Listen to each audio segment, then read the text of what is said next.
दोस्तों, कानपुर शहर के एक भीड़ भाड़ वाले इलाके में कानपुर सिटी कॉलेज के ठीक सामने एक पुरानी चाय की टपरी थी। बाहर से देखने में तो ये टपरी बहुत सामान्य लगती थी, लेकिन अंदर से ये एक डर का अड्डा बन चुकी थी। हर शाम इंस्पेक्टर मनोज रावत अपने 2 चमचों हवलदार राकेश और पिंटू के साथ वहां पान चबाते, चाय पीते और कॉलेज से आती जाती लड़कियों को टारगेट करते थे। मनोज रावत पान की पीक थूकते हुए जोर से बोलता, अरे मैडम, आज तो चुपचाप निकल रही हो, हमसे नाराज हो क्या? अरे रुक जाओ यार, इतनी जल्दी कहाँ भाग रही हो? पुलिस वाले से थोड़ी बात तो कर लो, दिल लगेगा हमारा भी। राकेश हंसते हुए आगे बढ़कर कहता, हाँ मैडम, पुलिस से दोस्ती रख लो, फायदा ही फायदा है, वरना बाद में रोना मत कि चौधरी जी ने पहले क्यों नहीं बताया। पिंटू भी ठहाका लगाते हुए बोलता, अरे इतनी अकड़ मत दिखाओ, किताबें तो रोज ले जाती हो, कभी हमारा नाम भी नोट कर लिया करो, हम चाहें तो तुम्हारा कॉलेज का काम 1 मिनट में निपटा दें। लड़कियां डर के मारे सिर झुकाए तेज कदमों से वहां से भाग जाती। कोई कुछ बोलने की हिम्मत नहीं करता था। पूरा इलाका जानता था कि इंस्पेक्टर मनोज रावत इस सड़क का राजा बन चुका है। लेकिन एक दिन इस शहर की तकदीर बदलने वाली थी। जिले की नई डिस्ट्रिक्ट मजिस्ट्रेट नेहा चौहान का ट्रांसफर कानपुर में हो गया था। नेहा अपने ही शहर लौट रही थी। घर पहुंचते ही छोटी बहन स्वाति ने उनसे लिपटकर रोते हुए कहा, दीदी, तुम 5 साल बाद आई हो, लेकिन ये शहर अब पहले जैसा नहीं रहा। वो इंस्पेक्टर मनोज रावत और उसके 2 कुत्ते रोज कॉलेज के पास खड़े रहते हैं, हमें और बाकी लड़कियों को खुलेआम छेड़ते हैं, गंदी गंदी बातें करते हैं। हम डर के मारे कुछ बोल भी नहीं पाते।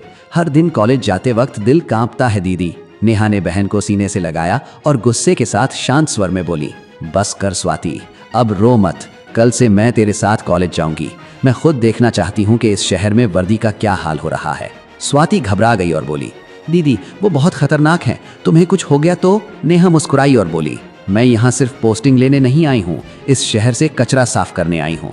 और अगर मेरी अपनी बहन डर के मारे कॉलेज जा रही है तो सोचो बाकी लड़कियों का क्या हाल होगा।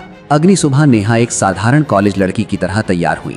साधारण लाल सलवार सूट, कंधे पर बैग और बैग के अंदर गुप्त कैमरा। दोनों बहनें स्कूटी पर निकली। जैसे ही वे चाय की टपरी के पास पहुंची, मनोज रावत की नजर पड़ गई। उसने राकेश को कोहनी मारी और बोला, ओए राकेश, देख तो सही, आज तो दमदार माल आया है। मनोज रावत स्कूटी के सामने आ खड़ा हुआ और घिनौने अंदाज में बोला, अरे वाह मैडम, नया एडमिशन आई हो क्या? पहले हमसे थोड़ी जान पहचान तो बना लो, हम चाहें तो बिना लाइन लगाए तुम्हारा एडमिशन करवा दें। बस एक छोटी सी मुस्कान और थोड़ा सा समय फीस में लग जाएगा, क्या कहती हो? राकेश हंसते हुए बोला, चौधरी जी कहिए तो अभी फॉर्म भी भरवा दें, पहले हमारा इंटरव्यू तो पास करना पड़ेगा।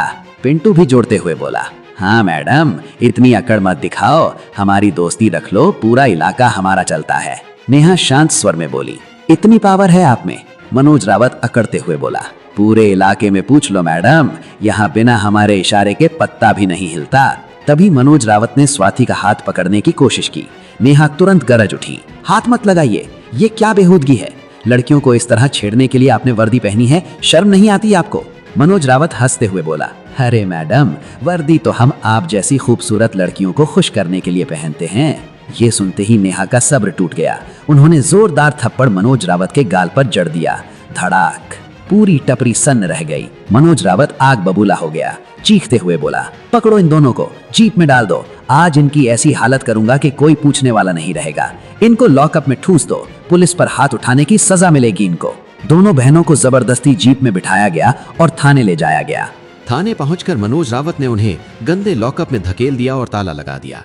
रात में मनोज रावत हंसते हुए बोला, रात भर लॉकअप में रहेंगी तो सारी अकड़ निकल जाएगी, सुबह तक रो रोकर मेरे पैरों में गिरेंगी। लेकिन आधी रात के बाद थाने में सायरनों की तेज आवाज गूंज उठी। कई सरकारी गाड़ियां थाने के बाहर रुकी। भारी फोर्स के साथ उच्च अधिकारी अंदर आए। जब लॉकर खोला गया तो नेहा चौहान बाहर निकली। अब उनके चेहरे पर अथॉरिटी और गुस्सा साफ दिख रहा था। मनोज रावत के पैर कांपने लगे। नेहा ने तेज और पावरफुल आवाज में कहा, मनोज रावत, तुमने वर्दी को शर्मसार किया है, तुमने कानपुर की बेटियों का अपमान किया है, तुमने सोचा था कि तुम्हारी गुंडागर्दी कभी नहीं रुकेगी। आज तुम्हारी सारी सच्चाई सामने है। नेहा ने कैमरा दिखाते हुए बोली, तुम्हारी सारी हरकतें, गंदे कमेंट्स, धमकियां, हफ्ता वसूली और झूठी एफआईआर बनाने की साजिश, सब कुछ रिकॉर्ड है। तुम पुलिस नहीं, इस इलाके के सबसे बड़े गुंडे हो। फिर नेहा ने बहुत ही पावरफुल और गुस्से भरे स्वर में आदेश दिया, इंस्पेक्टर मनोज रावत, राकेश और पिंटू तीनों को तुरंत निलंबित किया जाता है। अभी इनकी वर्दी उतारी जाए। इन तीनों को उसी गंदे लॉकअप में बंद कर दो जिसमें इन्होंने मुझे और मेरी बहन को रखा था। कल सुबह तक इन तीनों को एक बूंद पानी भी नहीं मिलेगा। इन्हें भी पता चले कि भूख और प्यास में रात कैसे कटती है। तीनों की वर्दी फर्श पर गिर गई। मनोज रावत फूट फूट कर रोते हुए नेहा के पैरों में गिर पड़ा और बोला, मैडम मुझे माफ कर दीजिए, मुझे नहीं पता था कि आप डीएम हो, मेरे छोटे छोटे बच्चे हैं, रहम कीजिए। नेहा ने गुस्से से पैर पीछे खींच लिया और कड़क स्वर में बोली, रहम? जब तुम राह चलती लड़कियों को छेड़ते थे तब तुम्हें अपनी बीवी बच्चों की याद नहीं आती थी? जब तुम निर्दोष लोगों पर झूठे केस ठोकते थे तब तुम्हारा जमीर कहां सो जाता था? आज तुम्हें माफ नहीं किया जाएगा। आज तुम्हें सजा मिलेगी ताकि कोई और तुम्हारी तरह वर्दी का दुरुपयोग ना कर सके। अगली सुबह पूरे कानपुर शहर में सनसनी फैल गई। न्यूज चैनलों पर बार बार एक ही खबर चल रही थी। कानपुर की नई डीएम नेहा चौहान ने खुद अंडरकवर बनकर भ्रष्ट इंस्पेक्टर का पर्दाफाश कर दिया।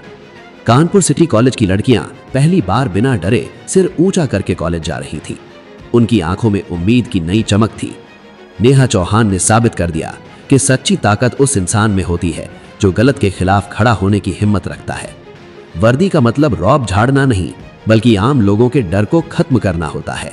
जब खाकी इंसाफ की आवाज बन जाती है तब पूरा समाज सिर उठाकर जीना सीख जाता है। धन्यवाद।